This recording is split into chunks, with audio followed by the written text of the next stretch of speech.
welcome everyone. This is an easy learning with Mrs. मंदा मटाई, जहां आप सीखते हैं how to speak in English.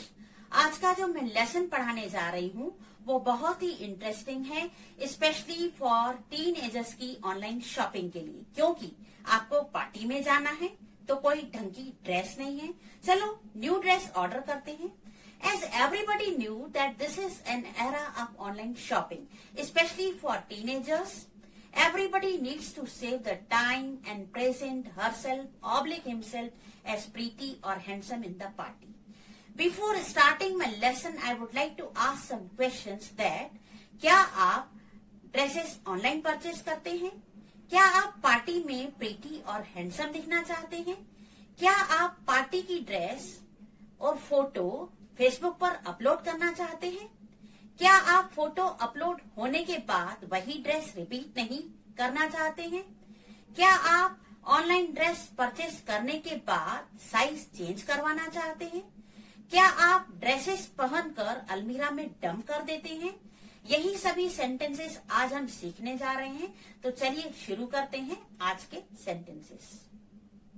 First sentence, if already you have done online shopping and you received discount coupon, then if you want to use it, then I have discount coupon. मेरे पास discount coupon है. It is a reasonable price. Next sentence, it is a reasonable price. ये सही कीमत है. Next sentence, again आप inquiry करते हैं और पूछते हैं, is there any offer on this? क्या इस पे कोई ऑफर है? नेक्स्ट सेंटेंस, अभी आप फिर उसके ऊपर कोई इंक्वायरी करना चाहते हैं, डिस्काउंट पूछना चाहते हैं, then you can use this sentence, is there any discount on this? क्या इस पे कोई डिस्काउंट है? नेक्स्ट सेंटेंस, आफ्टर इंक्वायरी अगर आपको ऐसा लगता है कि यह ड्रेस एक्सपेंसिव है तो आप यह सेंटेंस यूज कर सकते हैं, इट इज एक्सपेंसिव, ये महंगा है, या फिर आप कह सकते हैं यह महंगी है। नेक्स्ट सेंटेंस, ऑनलाइन शॉपिंग करने के लिए आप सबसे पहले यह इंक्वायरी भी करते हैं कि क्या कोई इसके शिपिंग चार्ज हैं। For that you can use this sentence, is there any shipping charge? क्या इसका कोई शिपिंग चार्ज है? Next sentence, is the bag complimentary? क्या बैग साथ में मिलेगा? Next sentence, is there a separate charge for the bag? क्या bag के अलग से पैसे देने पड़ेंगे? नेक्स्ट सेंटेंस, अगर आपको बैग के चार्जेस देने पड़ रहे हैं, then you can say, I don't need the bag, मुझे बैग नहीं चाहिए। नेक्स्ट सेंटेंस, आपने ऑनलाइन शॉपिंग करी और अगर आपको कोई ड्रेस फिट नहीं होता है, जैसे कोई कुर्ती फिट नहीं होती, जीन्स फिट नहीं होती, तो आप यह सेंटेंस यूज कर सकते हैं, this dress doesn't fit, this kurti doesn't fit, this jeans doesn't fit, यह ड्रेस फिट नहीं आती, यह कुर्ती फिट नहीं आती, यह जीन्स फिट नहीं आती। आप in place of kurti, jeans, you can use more words and you can make more sentences. Next sentence, after buying a online dress, if you have doesn't fit that dress, you can use this sentence, I would like to change for a different size. मैं इसे बदलवा के दूसरी size लेना चाहता हूँ। मैं इसे बदलवा के दूसरी साइज लेना चाहती हूँ। नेक्स्ट सेंटेंस, अगर आप किसी ड्रेस को एक्सचेंज करना चाहते हैं, then you can use this sentence, can you exchange this for something else? क्या इसके बदले में कुछ और चीज दे सकते हैं? नेक्स्ट सेंटेंस, अगर आप ड्रेस रिटर्न करना चाहते हैं तो आप ये सेंटेंस बोल सकते हैं, I would like to return it. Next sentence, I would like to return it, मैं इसे वापस करना चाहती हूँ, या फिर आप ऐसा भी बोल सकते हैं, मैं इसे वापस करना चाहता हूँ। अगर आप रिफंड चाहते हैं, then you can use next sentence, could I have a refund? क्या मुझे रिफंड मिल सकता है? This is an easy learning with Mrs Manda Matai, जहां आप सीख रहे हैं English through Hindi. Next sentence. It's a very famous sentence on the Instagram for teenagers. You might have listened.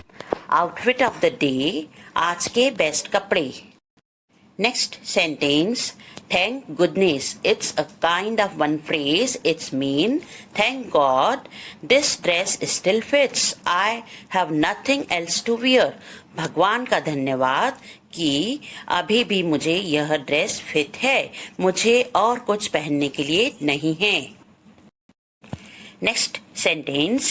If you are not getting refund, then if you want to inquire and you can use this sentence. Could I speak to the manager? क्या मैं manager से बात कर सकती हूँ?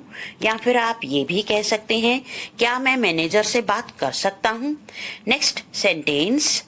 Arrange all the clothes systematically in the almirah. अलमीरा में सभी कपड़े व्यवस्थित रख दो. It's indeed a challenging task to keep the almirah systematically. For that you can use this sentence. My mother will arrange my almirah.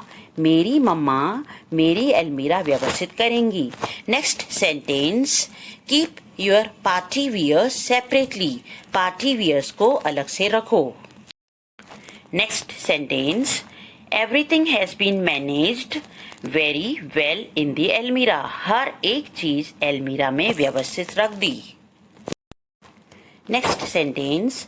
Now you are very happy to see the systematically almirah and you can use this sentence. Now there will be no problem in finding any cloth. अब कोई भी कपड़ा ढूंढने में दिक्कत नहीं होगी. Next sentence. आपकी मम्मा हर वक्त आपको रिमाइंड करती रहती हैं और वो कहती हैं, Don't dump clothes in दी अलमीरा. अलमीरा में कपड़ों का ढेर मत लगाओ. Next sentence. Don't keep a messy almirah. अलमीरा में कपड़े अव्यवस्थित मत रखो. Sentence. For finding night wears very easily, we can arrange systematically in almirah and we can use this sentence. Keep the night wears separately. रात में पहनने के कपड़े अलग रखो. Next sentence. Put your daily wears and office clothes on hangers. रोज पहनने के व ऑफिस के कपड़े हैंगर पर लटकाओ. Next sentence. How to take care of silk sarees and how to arrange in the almirah. We can use this sentence. Keep the silk sarees or dresses in a white cloth or folder. Silk की साड़ियों या dresses को या तो एक सफेद कपड़े में या एक फोल्डर में रखो. Next sentence. Arrange all the heavy sarees in a sari folder. सभी भारी साड़ियाँ साड़ी फोल्डर में व्यवस्थित रखो. Next sentence. Keep all the towels aside. सभी towels को अलग रख दो या फिर आप यह भी कह सकते हैं, सभी तौलियों को अलग से रख दो. Next sentence. Keep the winter wears in a separate folder. ठंड में पहनने के कपड़े एक अलग फोल्डर में रख दो. Next sentence. I have folded all the clothes. मैंने सभी कपड़ों की घड़ी कर दी. आप ऐसा भी बोल सकते हैं, मैंने सभी कपड़ों की तह कर दी. Next sentence. सभी कपड़ों की घड़ी करने के बाद you can use this sentence. I have placed the folded clothes in the अलमीरा. मैंने तह करे हुए कपड़े अलमीरा में जमा दिए. Next sentence. Don't get ruffle your clothes in the almirah. अलमीरा में कपड़े अस्त व्यस्त मत करो. Next sentence. It is very important that you continue purging up clothes.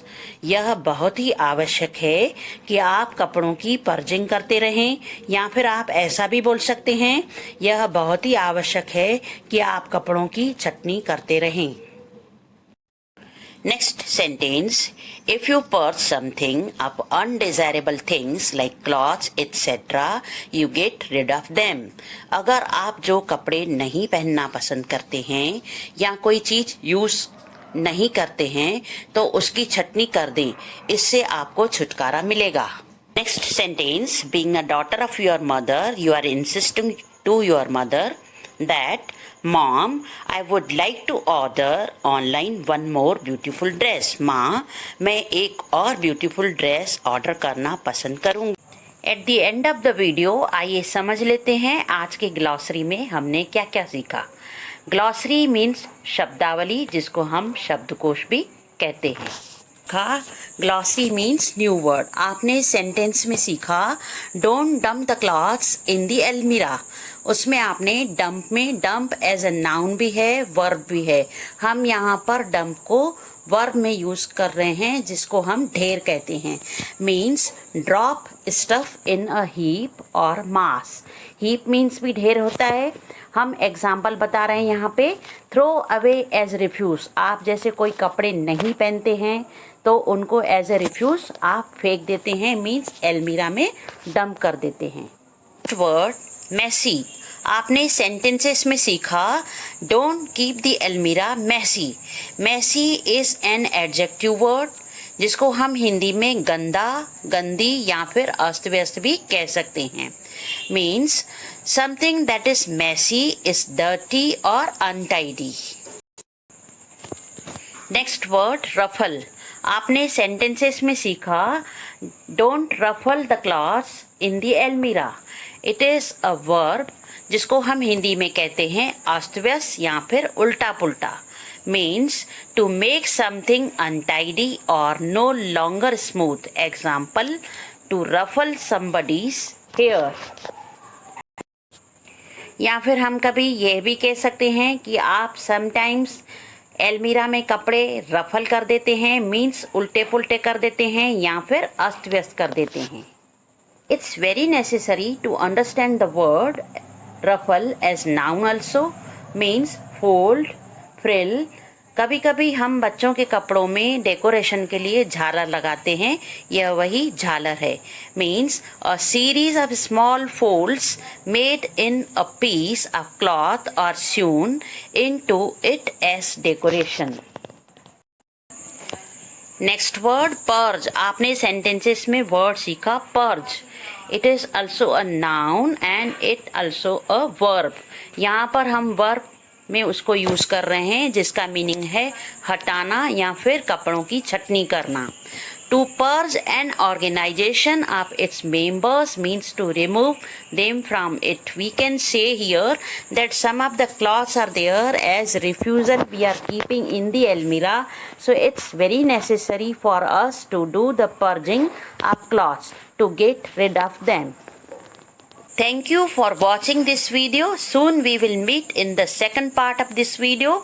Until next video, keep learning, keep practicing.